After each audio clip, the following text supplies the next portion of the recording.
I'm Walter Cronkite. In 1960, 34.5 million women voted for president. Today, we present the story of their 80-year fight to get that vote and of man's 80-year fight against it. It was a fight here and in England marked by a combination of militant demonstrations, jailings, and dogged lobbying by the women, implacable hostility and opposition from the men. Anita Politzer, one of the militants. The demonstrations were beginning. Women were really going through very difficult times, and the world will never know what a few women sacrificed to get suffrage for American women. It wasn't easy. Because today, every woman in the United States, of course, benefits and thinks it's very natural. But it was a cause that had to be fought for and won.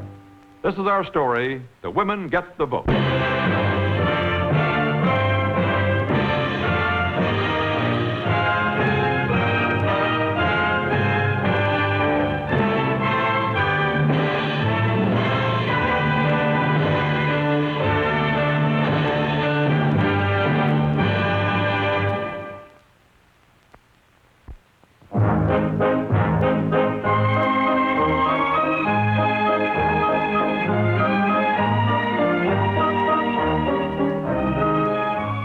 As the 20th century begins, the struggle to improve woman's lot with the vote as the ultimate weapon has made few gains. To man, woman is both too irresponsible and too spiritually exalted for self-government. He believes, with 18th century philosopher Rousseau, that woman's sole purpose is to make him happy. She is his status symbol. She should be sheltered from the rigors of life. She is fragile, subject to the vapors. She swoons. For one thing, she sacrifices lung capacity to fashion. After 60 years of petitioning, the vote is as far away as ever.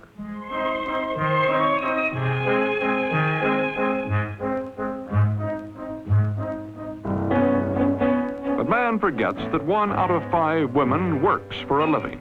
What began as piecework in the home moved to the factory in 1790 with the harnessing of water power for manufacture. By the 20th century, there are 5 million working women in the United States, unsheltered from the rigors of life.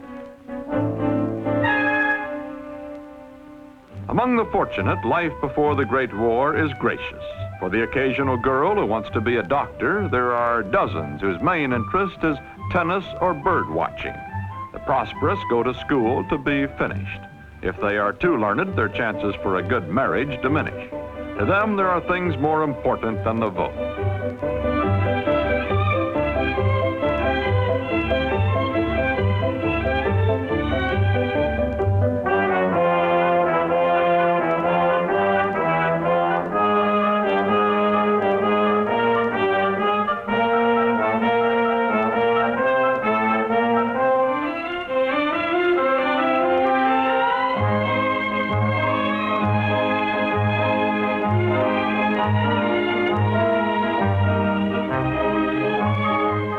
For the largest part of the female population, neither sheltered nor exploited, neither despairing nor aspiring, life follows a pattern. The path of true love often runs smooth.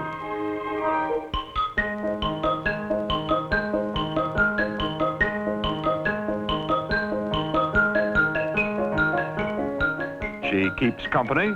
She gets married to the accompaniment of rice, old shoes, and the usual bad jokes. She goes on a traditional honeymoon to Niagara Falls, and she comes home to live happily ever after in a totally unmechanized house where the only labor-saving devices are her own 2 hands. She does the domestic chores as her mother did before her, child rearing, family washing and ironing, cooking 3 meals a day, and cleaning up afterward. She reads the Ladies' Home Journal and Frank Leslie's Illustrated Weekly for household hints. She may be satisfied, or she may fret at the limited horizons for women, but there is little she can do to broaden them.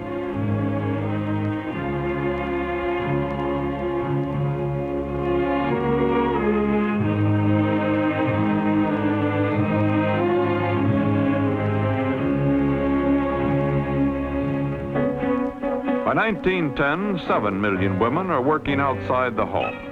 Their wages contribute to the economy, but they still have no voice in government. Working conditions are no better, nor is male hostility toward their historic battle for the vote. It all began in 1840. The suffrage struggle was led by Lucretia Mott, a Quaker and abolitionist, and Elizabeth Cady Stanton, daughter of a judge. Mrs. Stanton's granddaughter tells why. The laws in those days were terrible for women. A woman could have an intoxicated husband. She had no right to keep her wages. If they put their wages in a savings bank, they had to get the written consent of the husband before they could take it out. There were, of course, many other laws against women, their property rights, their right to their children. And my grandmother was always listening to the complaints of these women. And finally, one day, she decided that she couldn't stand it any longer. I think she was about 10 years old, and she decided to get some scissors and at night sneak into his library and cut out all the laws that were detrimental to women. And she had set to work right away to mark them in pencil all the way through these books. But somehow, one of the sisters gave her away, and she was called into her father's office. And he explained to her, Elizabeth, you cannot get those laws out of the statute books by just cutting them out of my books. There are lots of books just like them in every other office, and the only way that you can ever get it changed is that you will have to have a laws introduced at Albany and get the legislature to change the law. Elizabeth Stanton does just that. Later, she tries to persuade Congress to enfranchise women nationally. The women continue to campaign, petition, talk, and grow old in the struggle.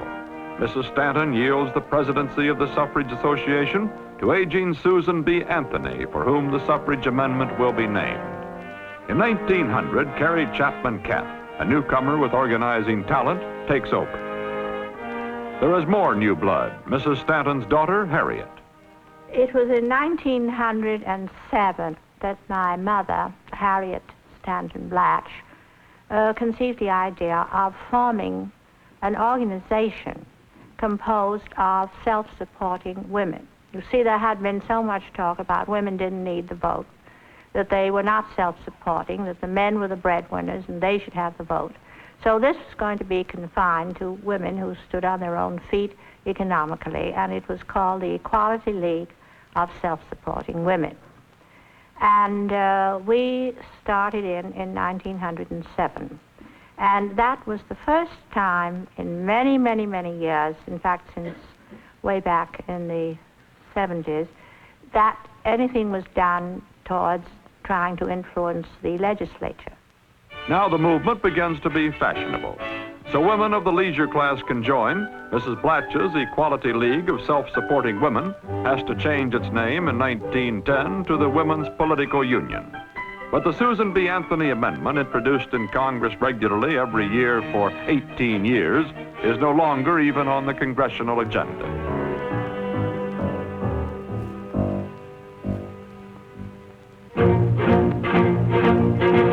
In England, the movement springs to life. After 40 years of boycott by the press, the women stumble upon a secret weapon. Two members of Mrs. Emmeline Pankhurst's Women's Social and Political Union go to a meeting at Parliament to heckle the Liberal Party leader. They get thrown out and arrested. The uproar in the press is tremendous. Now the women begin to provoke police and mob violence for the publicity which they hope will embarrass party leaders into action.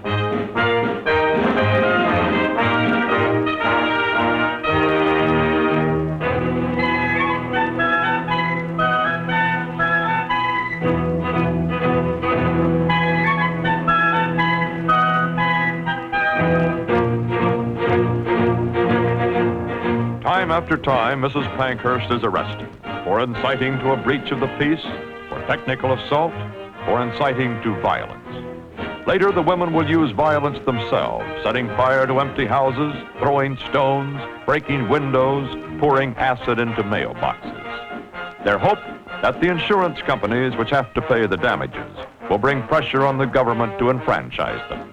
They hope in vain. The arrests continue. Mrs. Pankhurst's daughter Sylvia, Mrs. Pankhurst again, Flora Drummond, Mrs. Pankhurst, and another daughter, Christabel. The government treats them as common criminals instead of political prisoners. Protests continue as the jailed women go on hunger strikes. When prison authorities force feed them, this provokes still more militants.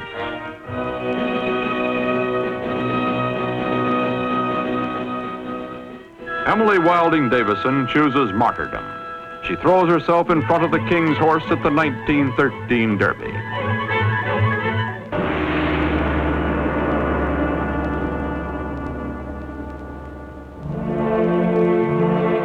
Her funeral is the occasion for one of the biggest suffrage parades.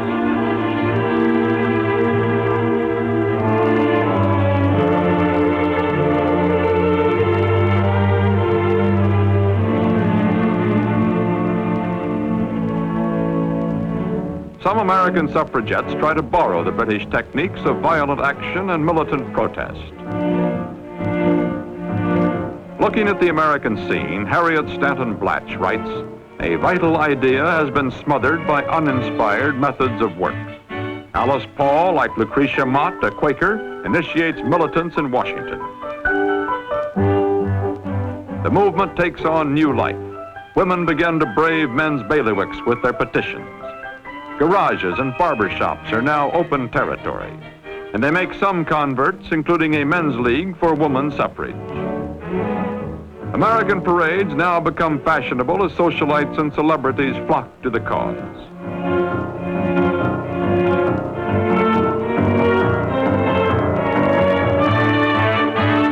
That symbol of femininity, Lillian Russell, speaks up for women's suffrage. Many people, though, continue to scoff at suffrage. Oh dear, what can the matter be, dear, dear? What can the matter be? Oh dear, what can the matter be? Women are wanting to vote. Women have husbands, they are protected. Women have sons by whom they're directed. Women have fathers, they're not neglected. Why are they wanting to vote? Women have homes, there they should labor. Women have children whom they should favor. Women have time to learn of each neighbor. Why are they wanting to vote? Oh dear, what can the matter be, dear, dear? What can the matter be? Oh dear, what can the matter be? Women are wanting to vote. Nevertheless, by 1912, the issue is important enough to warrant a major magazine cover. That same year, Teddy Roosevelt espouses suffrage in his Bull Moose Party platform. As president 8 years before, he has counseled, "Go get another state."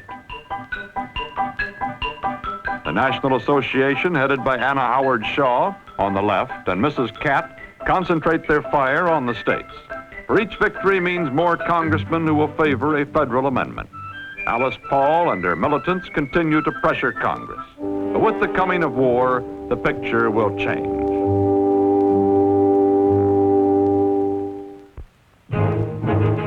(1914), England goes to war. The women drop their drive for votes and turn their energies to the national emergency, selling war bonds, recruiting for the WACs.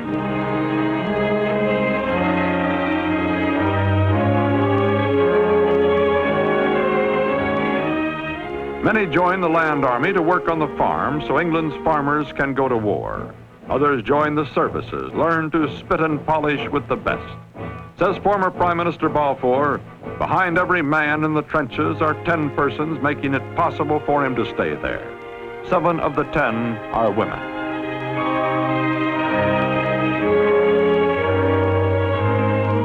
The needs of the war machine push them into jobs they might never have chosen. They replace men as maintenance workers, munitions workers, train conductors, at lower wages than the men, but their country needs them. In the process, they immeasurably help the suffrage cause. They are obviously neither too foolish to vote, as the average man believes, nor too noble, as Prime Minister Gladstone once claimed.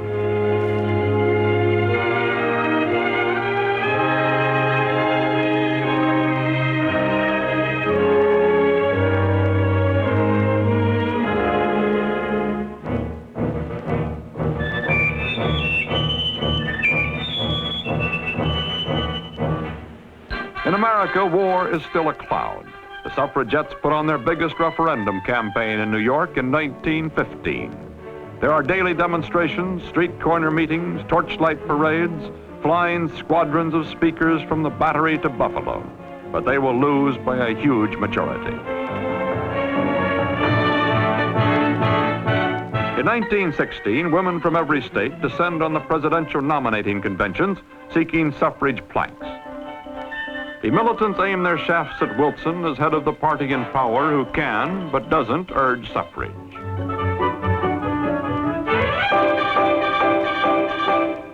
Suffrage already has won in a few states. Wyoming first in 1869.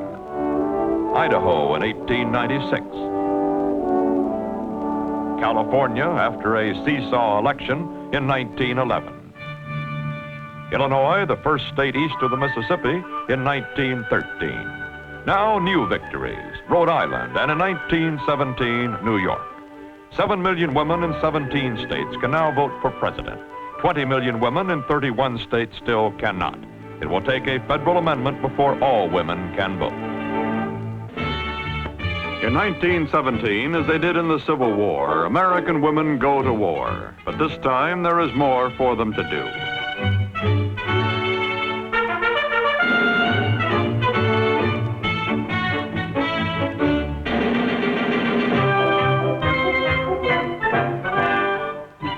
They go into heavy industry, munitions, oil refining, chemical production, transportation, in addition to the usual nursing, knitting, and victory gardens.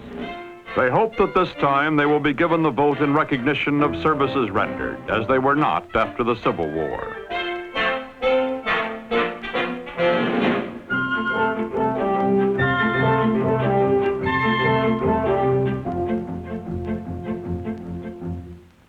Alice Paul's group, many of whom are Quakers, ignore the war. They continue to picket the White House. Their banners note the discrepancy between Wilson's words and deeds.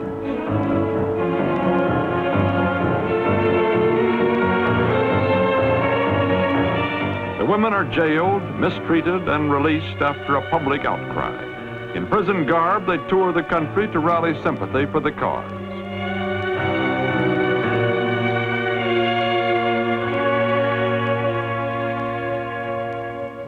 Other women go to the battlefronts abroad.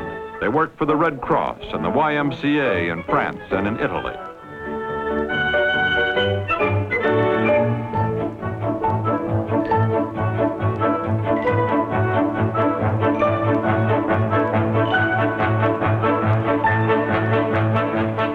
At the war's end, the servicewomen are reviewed by Secretary of the Navy Josephus Daniels and his assistant, young Franklin D. Roosevelt.